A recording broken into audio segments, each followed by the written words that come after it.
have to say, this is the second time I've watched the video with the young kids at the end for our Unplugged pledge.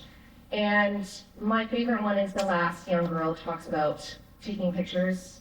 All of her friends stuck taking pictures at recess. She can have conversations with them.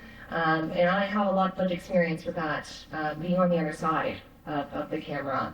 And I'd like to share some of that with you all this evening. So tonight, you've all seen the data. You've seen the trends, the research, and we've had a really great presentation on all of that. But behind every data point, there is a person. And I am one of them. I am a survivor of social media psychosis, which is a term that hasn't yet been coined in a psychiatrist and mental health world, but it does exist in people. It existed in me. Everything I share tonight comes from lived experience and years of losing myself inside of a system that no one understood. Now, I am a university graduate, I'm a certified clinical peer support specialist, and I'm a researcher on the intersection of social media, psychosis, and personality disorder. But before I got here, I lived on that spectrum. Psychosis is described as a condition in which one is unable to distinguish between what is real and what is not real. Examples of psychotic symptoms are delusions, hallucinations, disorganized or incoherent thoughts, and it can also be presented through mania, with delusions of grandeur. And those symptoms are very real, but it doesn't always look like what the stereotype would imagine. Sometimes it just looks like the user of a phone. Sometimes it looks like striving to be extraordinary in a feed while your ordinary life drifts away. Sometimes it looks like a culmination of symptoms because of a trigger and because of believing something online is real, which is actually very much so not real. We are seeing it now more than ever with AI, but this was something that's really been brewing with social media use, which has made it even easier for AI to rocket ship into psychosis. And there is that spectrum I mentioned, a social media psychosis spectrum. And every young person with problematic social media use today lives somewhere on it. On one end, there are those like I was, who lose touch with reality completely. On the other are those who look well, they go to school, they post selfies, they get good grades, but they can't stop checking, comparing, posting. But in both cases, this spills over to reality. And there's a common thread within that. Our digital world today teaches kids to strive to be extraordinary, not to just live normally, to be exceptional, to curate a perfect life, even as their real life slips away. Now, somewhere along the way, striving for extraordinary online becomes problematic, and it becomes a place where social media psychosis can thrive. Now, in 2013, I got my first smartphone. I was 13 years old. And it didn't start as something dangerous. It started with curiosity, connection, and that spark of belonging you feel when you text your friends. But when I got social media, it felt like stepping into a world where I could be funny, confident, pretty, everything I didn't necessarily feel in real life. I didn't understand that at 13 years old, I was supposed to be growing, not performing. I was supposed to be learning who I was in real life, not crafting a persona online that felt more alive than me. And through this, I was building a version of myself that wasn't real, but it felt like it mattered more than me. She was curated, filtered, perfectly posed. She was extraordinary, and I chased her every day.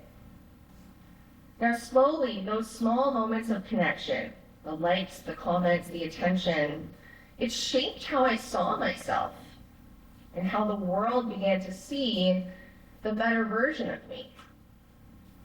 Every like meant that I mattered, and every silence meant that I didn't. But the world inside my phone had grown louder than the one outside of it. And by 16, I was hospitalized 6 times. And I didn't just lose myself, I lost normalcy. I stopped sleeping. I stopped eating properly. I couldn't enjoy ordinary things. I couldn't just be.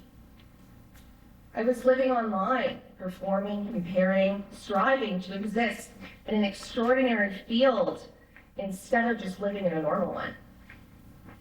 At the same time, I was viewing extreme trends, extreme views, pornography, political views, tons of advertising, trying to find at 16 years old where I fit into a digital world, not the real one. The world inside my phone became louder than the one outside of it until I couldn't tell which was the real one anymore. I was seeing signs and meanings and posts that did not exist. And in turn, I was seeing those signs in real life. I thought I was meant for something bigger, that my digital self had a purpose that was much bigger than me, and that I was special. I cut friends off. I isolated, and I lied about who I was online, living in a complete illusion. And slowly, the line between reality and illusion completely vanished. Now, there is a point where social media stops being a tool and is no longer just a Snapchat group where you talk to friends, or a simple Instagram DM where you meet a new person. It starts becoming a world of its own. It's a world that rewires how you think, how you see, and who you are. Even after the hospitalizations, I was still unwell, and I was completely rewired.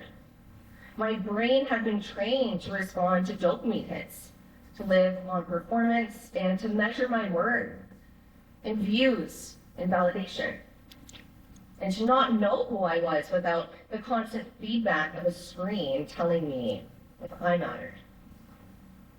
I was comparing myself to people I envied. I thought in captions. I rehearsed versions of myself that would be easier to like. And it was not only mental illness that I was recovering from at this point. It was the psychological debt of having built an entire identity on something artificial. Now, that debt didn't only cost me time scrolling. It cost me my education, my relationships, and my sense of safety. I was taken out of a normal high school environment. I had no friends anymore. I didn't go to parties or to prom or have a normal high school graduation. I lost years of what should have been normal teenage memories. And as I aged, it cost me real money, thousands of dollars between ages 19 to 21, trying to keep up with trends, absorbed in online lifestyle. I began to embody the negative people online, the rude influencers, the trends that are rooted in being a certain way online and judging others who are not. And of course, overposting all of it, compensating for my loss. I had no real personality anymore, and I had no real mindset anymore. As Instagram and TikTok grew, I shrunk. And at this point, reality was just non-existent. In 2021, I almost got plastic surgery. I was using my rent money to buy clothes and hair products, and I couldn't resist the clickbait ads that were perfectly curated exactly for me. I could not hold down a job, and I had no real ambition about life anymore, or my future. I was faced with an utter loss of my teenagehood and my young adult life, which had completely morphed into a digital lifestyle. I was faced with severe cognitive deficits from having psychosis and from attention fragmentation. When I faced eviction, I had no choice anymore. I couldn't just step away from social media.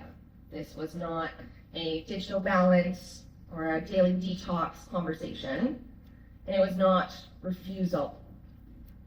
It was reclamation. I had to delete it. Every post, every account, every version of myself that I had built inside of that digital world. And this was not in any way, shape, or form an empowering movie moment. This was grief. I felt like I was deleting a person. And in many ways, I was. I was deleting what I'd been trained all along to think matters in the online version of myself that upheld all of that. That online version of me had been my escape, my comfort, my proof of existence. And when I hit delete, I felt the emptiness of everything that she took with her. And all I heard was silence. Everything I'd been trained to believe and to act like was gone. And I thought, what now? Who even am I? But underneath that emptiness, there was space. It was real space that I hadn't seen since I was 13 years old and got my first smartphone. That silence wasn't punishment. It was now possibility. No more noise. Reality returned. Without my phone dictating who I should be, I started asking questions that I hadn't asked in years. What do I actually like? What do I believe? Who am I when no one's watching? And the answers, they did not come right away. They came slowly, through boredom, through loneliness, through learning how to live without being observed. And instead of asking what I wanted to be, I began asking why I even wanted to be any of it in the first place. And I began to realize the way my brain had been trained dictated all of those answers all along. Now that's when recovery became real, not because I escaped a world that hurt me, though it helped, but because I finally returned to one that could heal me. I no longer wanted to be a millionaire, or better yet, perceived as one, with the clothes, the face, the hair, the lifestyle. I no longer wanted to be an influencer. I wanted to be me. I just wanted to be a girl, and I wanted to tell my story. Once I finally stepped outside of that online world, I had normal goals again. Within several months, I was able to return to university. And once I was able to, I started to research this, and I started to see it a little bit differently. In the real world school environment, I started to see all of my peers still inside of the online world. They didn't look sick, they looked quite normal, but beneath it, I could see the same symptoms that I had, just in quieter forms. I saw the girl who can't go 5 minutes without checking if someone texted her back. The guy who deletes every photo that does not get enough likes. The people who can't feel joy unless it's visible, or pain unless it's validated. The plenty of young women who are getting plastic surgery, and the young men who have become full of hate, especially towards women. And the saddest part is the young people who still think that they one day will be billionaires. I remember that feeling. And I remember the crushing reality of understanding that that is completely unrealistic and will never happen. Now, no psychiatrist would, at this point, call that psychosis. But it's still kind of a disconnect from reality, isn't it? It's living inside a performance, inside a constant loop of comparison and measurement, inside programming, and inside manipulation. And the scariest part is that it's completely normalized. We built a generation that confuses attention with love algorithms with belonging, and stimulation with connection. Some of my friends, they did not lose themselves all at once like I did. But that's why I talk about the spectrum of social media psychosis. Because for every kid who ends up in a hospital just like I did, there are thousands more living just 1 or 2 degrees away. They're not sick enough to be seen, but they're not well enough to be free. And that's what really hurts a lot. I can see the same trap I fell into continuing to play out in real time now. But the difference now is that we have events just like these for parents just like you. And that is new. When I was sick in 2016, in 2013, 2020, my parents were terrified. My parents didn't know what was happening to me yet. They did everything they knew how to do. They got me therapy, tried to take away my phone, they brought me to doctors, but none of it made sense to them. Because no one was talking like this. No one was saying that a screen could break a mind back in 2013 and 2016. They didn't know that I wasn't just addicted to my device, I was addicted to the version of myself that lived inside of it. They didn't know that I was being exposed to things my brain was not built to process yet. Adult expectations, body image, validation, and pressure to be formed, all before I finished growing up. And they didn't know what the outcomes of that would be on me and in my life when I reached age 20. And I don't blame them. They didn't have the data. They didn't have the words. They didn't have someone standing on this stage just like I am today saying, this can happen. But you do. You've seen the research. You've now heard my story. You know the cost of letting the internet raise our children before they've even learned who they are. However, that's where there is hope. Because awareness is the first step in protection. Because you can intervene before the line between real and virtual blurs, before the brain learns to need the screen more than it needs itself. Every time you set a boundary, every time you delay a phone, every time you listen to your kids, you help a young person feel seen without being online. And you're saving a life that doesn't know it needs saving yet. Now, in honor of my experiences, my mom does not have social media. And she will never have social media. Since almost losing me to suicide and experiencing a loss no parent could ever fathom until it's handed to them in an emergency department. And my dad, he calls me his Phoenix. And he has since my hospitalizations. He'd say quietly on hospital visits during my recovery, whenever I doubted that I'd make it through. And even today, as I stand on these stages, you're my Phoenix. And I used to think that he just meant it because I survived. But now I know that he meant it because I transformed. A phoenix doesn't just come back, it rises. And that's what both living in and healing from this data has felt like. I've learned how to live without the constant noise of the feed. I don't have social media. I've learned that peace isn't the absence of attention, it's the presence of self. It's real communication. It's connection.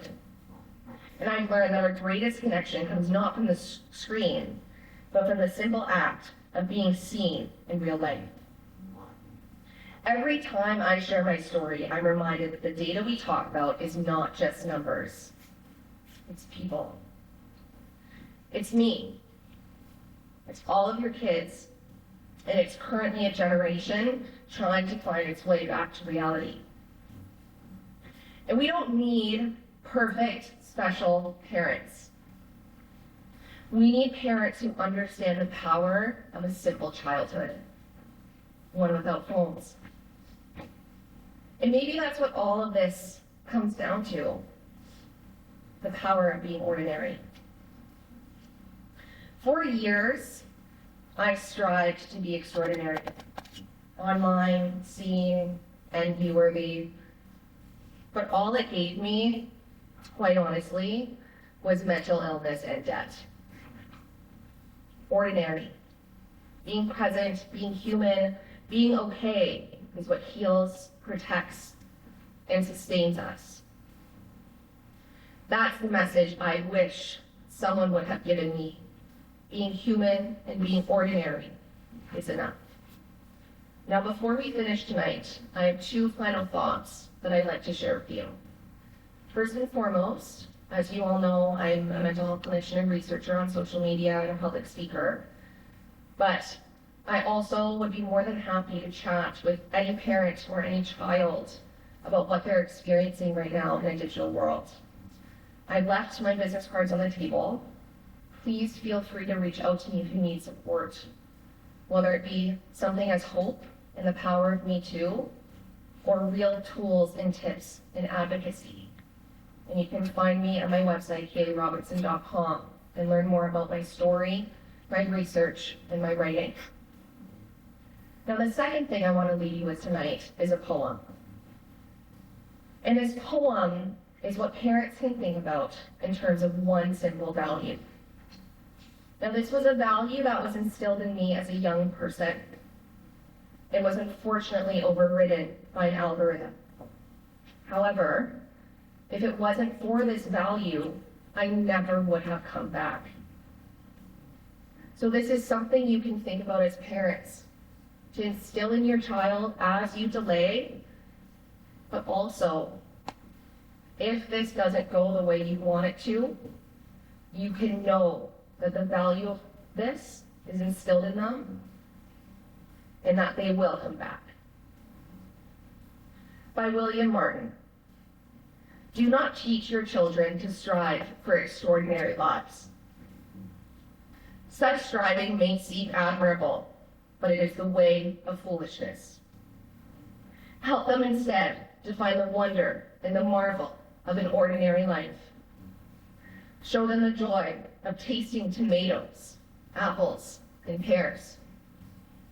Show them how to cry when people and pets die. Show them the infinite pleasure in the touch of a hand, and make the ordinary come alive for them. The extraordinary will take care of itself. Thank you.